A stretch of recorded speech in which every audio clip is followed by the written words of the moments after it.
Ayun po, gusto ko lang i-share kung paano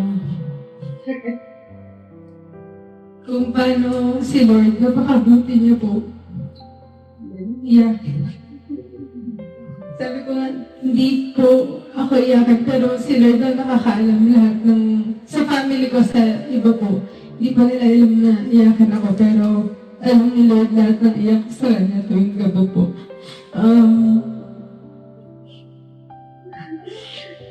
Mahirap po kasi kapag nasa ganung stage po, parang hindi mo po alam wala kang kasiguraduhan, hindi mo sure. So, sabi ko talaga, lahat to parang iiwan ko na talaga kay Lord siya ng kakapitan ko. So, everyday po yun, bago ako mag-review, ang routine ko na po nagigising ako, pag-isay, pray po agad. Tapos, lunch, after ng lunch, break. Bago po ako mag-review talaga, share ko na every review ko po, pinipray ko po talaga siya. Kasi sabi ko, kailangan bawat review ko, maging quality kahit ilang oras lang yung meron ako. At least, ma-feel ko agad, marinig ako ni Lord na lahat ng aaralin ko dapat pumasok siya sa akin. So, sinure ko po talaga na every review ko, may presence na agad. Sinisi ko po agad yung presence ni Lord. Tapos, sobrang galing lang po kasi every night, syempre, i-dadasal ko po sa Kanya na yung mga lahat ng takot ko, yung mga plano ko po, syempre kila Mama, pati kila Papa. Every night po yun, pagdating kinabukasan ng umaga, lahat po ng Bible verse, ang galing kasi yung mga Bible verse po na pinagkapitan ko talaga nun, parang every week, ulit-ulit na siya. Sabi ko, normal ba ito na Bible verse? Parang diba dapat po, everyday daily verse, iba-iba talaga siya sa isang buwan eh. Sabi ko, bang lahat ng mga, parang every prayer ko sa Kanya, pag sobrang time na down talaga ako, kinabukasan, yung Bible verse na mga favorite ko talaga, yun po agad yung nakikita ko. So sabi ko, Lord, sabi ko, sana hanggang matapos yung words ko, ganito, nabigyan mo ka ng assurance. Kasi sabi ko, hindi ko talaga kaya. Sabi ko, nawala siya. Sabi ko, baka, pag hindi niya bigyan assurance, tapos hindi rin po ako okay, hindi ko talaga kaya. Sabi ko, baka matras na ako sa mismong words. Sabi ko, hindi ko talaga kaya. So sabi ko, Lord, help mo na lang ako. So after po ng, 3 days ng theoretical namin, 9 po yung exams. Lagi po yun, para everyday, yun na yung nilook forward ko. Ano kayong message sa akin ni Lord din agad sa akin? Ano kayong message sa akin ni Lord? Ganun na po ako everyday. Tapos, after mismo ng theoretical exam, nag-check po ako agad ng Bible verse.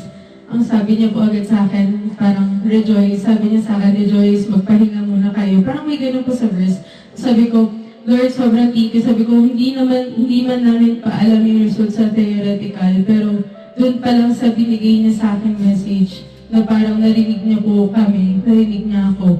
So sabi ko, sige, tutuloy po namin. After, parang 5 days after, may practical exam pa po kami ng 2 days. Tapos 4 po na exam yun. Sa practical po kasi, doon po ako pinakatakot kasi ano po parang sa theoretical medyo pwede pa po kami magkapantay-pantay Pagdating sa practical, pag hindi ka po may nagawa, talagang yun yung pwedeng maghatak po nung grade.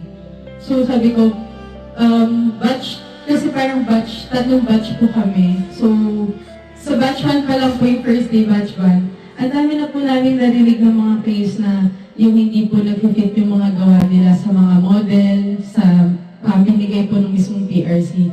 So sabi ko, Lord, sabi ko, hindi ko talaga kaya. Sabi ko, takot na takot po talaga kasi night before, hindi po talaga ako makatulog. Sabi ko, Lord, baka pag sa akin nangyari yun, hindi ko talaga kakayanin. Sabi ko, kailangan ko po kayo. As in, hindi na ako makausap, hindi na ako makapag-function. Sobrang takot po talaga. So, mismo nung day na yun, sabi ko lang, parang buong araw gamit na gamit ko sila sa bibig ko. Lord, please help me, Lord, please help me. Siguro po kung sa, buti na lang po wala akong katabi, kasi sabi ko baka yung baliw ako. Kasi, buno ako nagbuhay sa sarili ko pa talaga. Sabi ko, Lord, please help me. Tapos kung ano po mga sinasabi ko, sabi ko, ito na yung pinaka-kinakatakutan ko. Tapos parang, fortunately naman po, thankfully, natapos naman po. Pero bago ko po kasi ipasa yung parang last day, ang last day po kasi namin, isang buong araw po kami gagawa na parang pastiso po na on the spot. So buong araw po yun, wala po kami pahinga kahit anong break po. Tapos nung ipapasa ko na po, bilang natanggalan po ako ng ngipin, may isang ngipin, tapos nasa harap po po, tapos sabi ko, wala yung, as in, ako na lang po yung naantay mo po po. So sabi talaga nung, sabi ko nung watcher, ipasa nila po yan, oras na po tayo na po, ganun na talaga. Wait lang po, kasi talaga nagtanggal po, tapos hindi po siya makakabit agad hanggat iinitin mo po yung parang box, gano'n. So hindi po siya kakabit talaga. So ko, please Lord. Tapos hindi po, may problema po sa gawa ko. Sabi ko, Lord, please, hindi ko na po chinek sa kahit ano. Basta sabi ko na lang, Lord, please, tuloy-tuloy pa rin din po ako. Tapos sobrang galing kasi, kung hindi ko pa maayos yun, baka maging malaki po yung hatak niya pababa sa grades ko. Tapos parang seconds after, kahit natanggalan ako ng ipin, nung tinry ko pong isukat, sobrang nagulat po talaga ako kasi buong gawa ko, hindi po talaga naglalapat. Tapos nagulat na lang ako bago ko po siya ipasa. Bigla pa naglapat. So sabi ko, Lord, sobrang thank you talaga. Sabi ko, okay lang kahit mo lang isang ngipin, basta naglalapat. Tapos so binasa ko po siya na nakakagat nung hindi ko pa alam kapag binuksan po nung mag-check mahulog yung ngipin. Ganong level na po. So sabi ko, parang ako na lang pinaantay. So pinasa ko na, nilinis ko na lang po. Tapos parang yung after po nung exam na yun, hindi po ako confident talaga. Tapos parang nakita-kita po kami ng mga friends ko po. Lahat po sila masaya, lahat po sila nakatapos. Tapos parang ako hindi ko po alam yung mag-feel ko that time. Kasi sabi ko, ano ba ito ba magsaya na rin ako? Hindi ko alam. Pero after po mismo ng pagkapasa ko po talaga, nag-CR po ako agad. Tapos sabi ko, nagdasal po ako agad sa CR. Sabi ko, Lord, ito-check na po kasi agad eh. Right after po nung mismong practical po namin, pagkapasa po, diretso akyat na po nila agad sa mag-check. So, sabi ko, habulin ko i-check kung papasal na talaga ako. Sabi ko, para at least, kung ano kaya maagapan sa prayers ko, maagapan talaga ni Lord. So, sabi ko, nagdasal ako, Lord, sabi ko, kung sino man po yung mag-check ng gawa ko, sana maging considerate po siya sa may grade na sa akin, gano'n. So, ayun po, parang after po nung boards, waiting time na po, wala po talaga akong kasiguraduhan.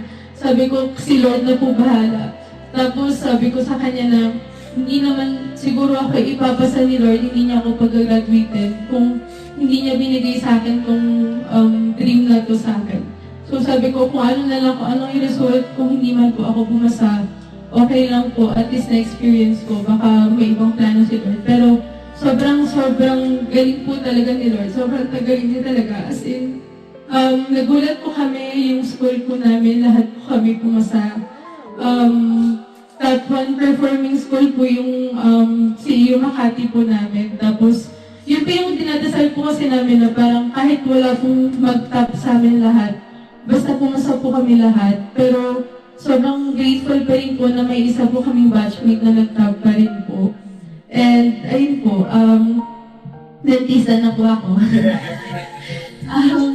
Ayun po, alam naman po ni Lord lahat ng plano ko pagdating din kay Mama. Kasi hindi po yung concern ko. Parang during review, hindi din po ako makapag-focus sa review kasi parang ang dami ko pong parang plano na sa sarili ko na parang sinabi naman po ni Lord sa akin na hindi mo na dapat mga problema yun. Parang sabi niya sa akin, ako na bahala sa pamilya mo, ako na bahala sa'yo. So, ayun po, buong review ko, si Lord lang, parang siya yung naging best friend ko buong every hour po. So, sobrang thankful lang talaga po ako na hindi niya ako pinabayaan. Alam kong lagi po yun sa prayer ko na hindi ko ito makakaya hanggat nang hindi ko siya kasama. Kaya, na madami pa akong maging pasyento at maging maayos yung work ko. So, yun po, after naman po ngayon, mag-o-taking na kami next year. Next prayer naman ko kay Lord, maging makahanap po ako ng work na maayos po yung environment. and matuto o